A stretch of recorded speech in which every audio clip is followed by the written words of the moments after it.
ಲೋಕಸಭೆ ಚುನಾವಣೆಯ ದಿಕ್ಸೂಚಿ ಅಂತಲೇ ಇವತ್ತಿನ ಫಲಿತಾಂಶವನ್ನ ಕರೆಯಲಾಗ್ತಾ ಇದೆ. ಹಾಗಾಗಿ ದೇಶದ ಮತದಾರ, ಅದರಲ್ಲೂ ಪಶ್ಚಿಮ ಬಂಗಾಳ ಹಾಗೇನೆ ತಮಿಳುನಾಡಲ್ಲಿ ಮತದಾರ ಏನು ಬಯಸಿದ್ದಾನೆ ಅನ್ನೋದು ಇವತ್ತಿನ ಫಲಿತಾಂಶದಲ್ಲಿ ಗೊತ್ತಾಗುತ್ತೆ. ಪಶ್ಚಿಮ ಬಂಗಾಳದಲ್ಲಿ ಎಸ್ಪೆಷಲಿ ಮೋದಿಯೋ ದೀದಿಯೋ ಅನ್ನೋದು ಸ್ವಲ್ಪ ಹೊತ್ತಿಗೆ ಗೊತ್ತಾಗುತ್ತೆ.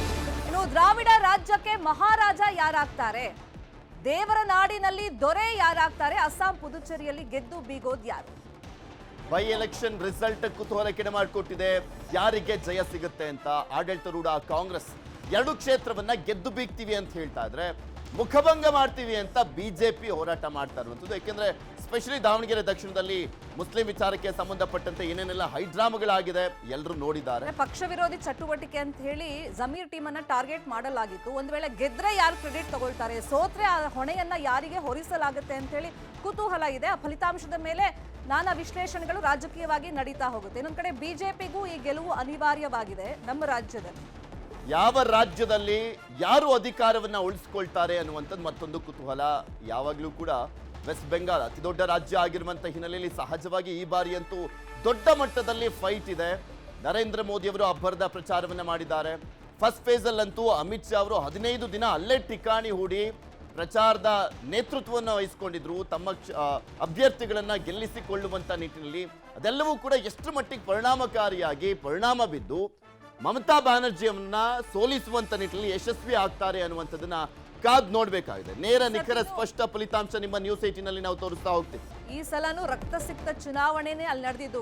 ಕಡೆ ಹಂತದವರೆಗೂ ಕೂಡ ಅಲ್ಲೊಂದಿಷ್ಟು ಜಟಾಪಟಿ ನಡೀತು. ಕಾನೂನು ಹೋರಾಟವನ್ನು ಕೂಡ ದೀದಿ ಇಲ್ಲಿ ಸರಿಯಾಗಿಲ್ಲ, ಯಾಕೆ ರಾಜ್ಯ ಮಟ್ಟದ ಅಧಿಕಾರಿಗಳನ್ನ ಬಿಟ್ಟು ಕೇಂದ್ರ ಮಟ್ಟದ ಅಧಿಕಾರಿಗಳನ್ನ ಇಲ್ಲಿ ತಂದು ಹಾಕಿದ್ರು.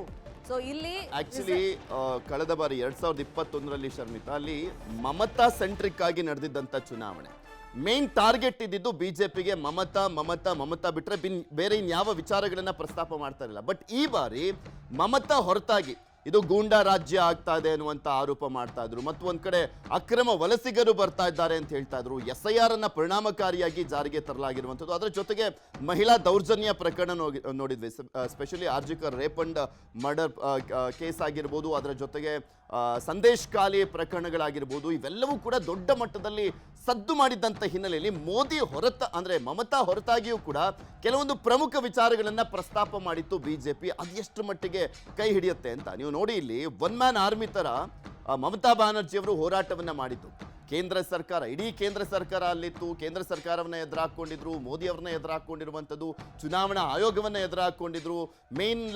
ಅದರ ಜೊತೆಗೆ ED IT ಈ ಸಂಸ್ಥೆಗಳನ್ನ ಕೂಡ ಎದುರಾಕೊಂಡು ದೊಡ್ಡ ಹೋರಾಟವನ್ನ ಮಾಡಿದ್ದಾರೆ. ಆ ಹೋರಾಟಕ್ಕೆ ಪ್ರತಿಫಲ ಸಿಗುತ್ತಾ ಅನ್ನುವಂಥದ್ದನ್ನ ಕಾದು ನೋಡ್ಬೇಕಾಗಿದೆ. ಇನ್ನೇನು ಕೆಲವು ಹೊತ್ತಲ್ಲಿ ಮತ ಎಣಿಕೆ ಪ್ರಕ್ರಿಯೆ ಆರಂಭ ಆಗುತ್ತೆ. 7:15 ಸ್ಟ್ರಾಂಗ್ ರೂಮ್ಗಳನ್ನ ಓಪನ್ ಮಾಡಲಾಗುತ್ತೆ. ಮೊದಲು ಅಂಚೆ ಮತಗಳ ಎಣಿಕೆಯನ್ನ ಮಾಡಲಾಗುತ್ತೆ. ಆಮೇಲೆ EVM ನಲ್ಲಿ ಅಭ್ಯರ್ಥಿಗಳ ಭವಿಷ್ಯ ಭದ್ರವಾಗಿದೆ, ಮತದಾರ ಭವಿಷ್ಯವನ್ನ ಬರೆದಿದ್ದಾನೆ, ಆ ಫಲಿತಾಂಶ ಗೊತ್ತಾಗ್ತಾ ಹೋಗುತ್ತೆ. ಟೋಟಲಿ 824 ಕ್ಷೇತ್ರಗಳು ಇರುವಂತದ್ದು. 5 ಕ್ಷೇತ್ರಗಳನ್ನ ಟೋಟಲಿ ಮಾಡಿದರೆ ವೆಸ್ಟ್ ಬೆಂಗಾಲಲ್ಲಿ 294, ತಮಿಳುನಾಡಿನಲ್ಲಿ 234, ಕೇರಳದಲ್ಲಿ 140, ಅಸ್ಸಾಂನಲ್ಲಿ 126, ಪುದುಚೇರಿಯಲ್ಲಿ 30, ಅದರ ಜೊತೆಗೆ ರಾಜ್ಯದ 2 ಕ್ಷೇತ್ರ, ಟೋಟಲಿ 826 ಆಗುತ್ತೆ.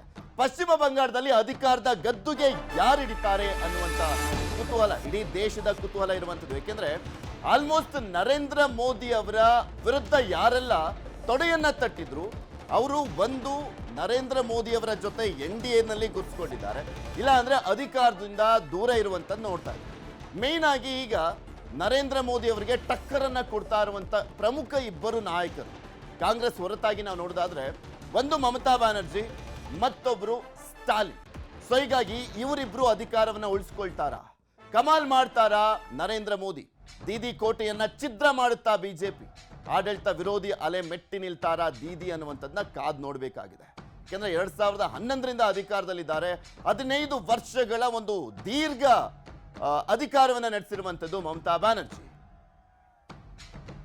ಪಶ್ಚಿಮ ಬಂಗಾಳ ಲೆಕ್ಕಾಚಾರ ನೋಡ್ತಾ ಹೋದರೆ ಒಟ್ಟು ಕ್ಷೇತ್ರಗಳಿರೋದು 293. ಒಟ್ಟು ಅಭ್ಯರ್ಥಿಗಳು ಈ ಸತಿ ಅಖಾಡದಲ್ಲಿರೋದು 2926 ಅಭ್ಯರ್ಥಿಗಳು. ಮತ ಎಣಿಕೆ ಕೇಂದ್ರಗಳು 77 ಅಲ್ಲ. ಆಲ್ರೆಡಿ ಈಗ ಜಟಾಪಟಿ ಶುರು ಆಗಿದೆ. ಅಂದ್ರೆ ಯಾರೋ ಖಾಸಗಿ ವ್ಯಕ್ತಿಗಳು ಸ್ಟ್ರಾಂಗ್ ರೂಮ್ ಹತ್ರ ಬಂದಿದ್ದಾರೆ. CCTV ಸ್ವಲ್ಪ ಸಮಯ ಸಂದರ್ಭದಲ್ಲಿ ಆಫ್ ಆಗಿತ್ತು. ಇದು ಯಾಕೆ, ಇಲ್ಲೇನೋ ಅಕ್ರಮ ನಡೀತಾ ಇದೆ, ಹೀಗೆ ಹಲವಾರು ಆರೋಪಗಳ ಮಧ್ಯದಲ್ಲಿ ಇವತ್ತು ಮತ ಎಣಿಕೆ ನಡೆಯೋದಕ್ಕೆ ಕ್ಷಣಗಣನೆ ಶುರುವಾಗಿದೆ. ಪಶ್ಚಿಮ ಬಂಗಾಳದ ಲೆಕ್ಕಾಚಾರ ಇವತ್ತು ಯಾವ ತರ ಇರುತ್ತೆ ಅನ್ನೋ ಕುತೂಹಲ ಅಂತೂ ಇದ್ದೇ ಇದೆ. ಇದು ದೇಶದ ರಾಜಕಾರಣದ ಮೇಲೆ ಅಫ್ಕೋರ್ಸ್ ಪರಿಣಾಮ ಅಂತೂ ಬೀರುತ್ತೆ.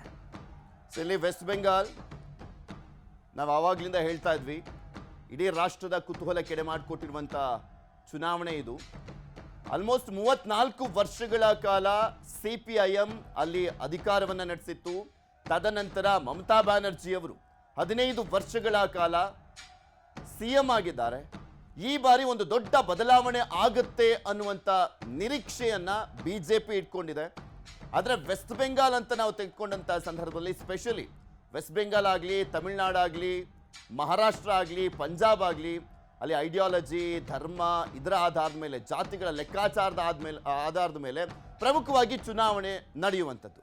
ಸೊ ಈ ಬಾರಿ SIR ಪ್ರಕ್ರಿಯೆಯಲ್ಲಿ ಡಿಲೀಟ್ ಆಗಿರುವಂಥ ಹತ್ತತ್ರ 90 ಲಕ್ಷ ಮತದಾರರು ಇಲ್ಲದಿರುವಂಥ ಹಿನ್ನೆಲೆಯಲ್ಲಿ ಅಲ್ಲಿನ ಮತದಾರರು, ಅಲ್ಲಿನ ಸ್ಥಳೀಯ ಮತದಾರರು ಯಾರ ಪರವಾಗಿ ಒಲವನ್ನು ತೋರಿಸಿದ್ದಾರೆ? ಯಾಕೆಂದ್ರೆ ಅಲ್ಲಿ ಚುನಾವಣೆ ನಡೆಯುವಂಥ ಸಂದರ್ಭದಲ್ಲಿ, ಚುನಾವಣೋತ್ತರ ಸಂದರ್ಭದಲ್ಲಿ ಎಷ್ಟು ದೊಡ್ಡ ಮಟ್ಟದಲ್ಲಿ ಗಲಾಟೆ ಆಗಿದೆ ಎಲ್ರಿಗೂ ಗೊತ್ತಿರುವಂಥ ವಿಚಾರಣೆ.